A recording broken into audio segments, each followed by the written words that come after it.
I know that many South Africans were filled with a great deal of concern and fear that we will have a Z moment and all that.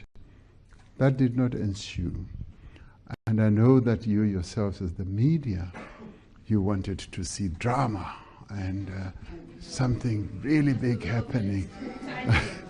And I'm sorry that we disappointed you somewhat when it comes to that.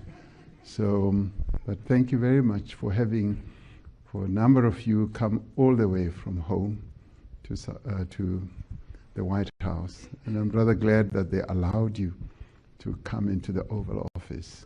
And that in itself was good. The issue of whether what he terms as genocide can be equated to the struggle. And of course it cannot, because there is just no genocide in South Africa. And of course it is an issue of how one looks at it.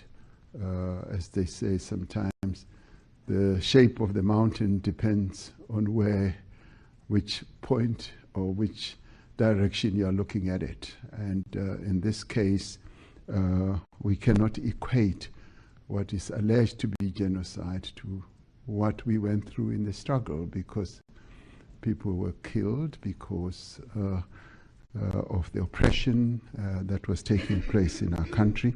So you cannot equate that. So in the end, we had a really good bilateral, although a number of issues came up, which you will all have observed. And we were able to have a robust engagement with Mr. Trump in your presence, and it was also good to have a number of members of the delegation to field a number of either questions or make comments. So that, in my view, was really good. You promised me a book. I know this. We were able then to have really good in-depth exchanges with President Trump and his other officials. The discussions revolved, of course, around golf, but they also revolved around issues of trade and investment.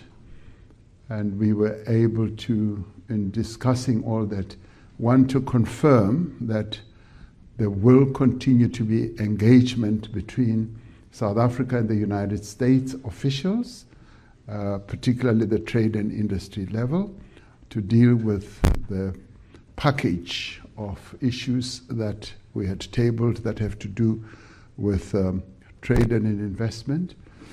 Mr. President, I just wanted to say I don't know if you drink. So I was rather pleased that there's a firm agreement and undertaking that we are going to continue engaging. So there's no disengagement. For us, that was one of the key outcomes that we had wanted. Our objective in coming here was to reset relations between the two countries and to reposition our relations, which had become contaminated by some of the issues that had been raised during the engagement. Mr. President, is Starlink... The issue that he kept raising, or he raised prominently, is the issue of genocide. And when he was asked by one of you, and thank God one of you asked, whether he was convinced that there was genocide, he says, no, he's not convinced.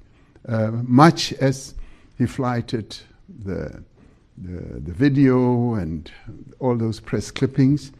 And in the end, I mean, I do believe that there is doubt and disbelief in his head about all this. So all in all, I do believe that our visit here has been a great success. We've been able to achieve what we set out to achieve re-engagement with the US, to put the issues of investment and trade on the table, and to ensure that we continue engaging through the various other formations.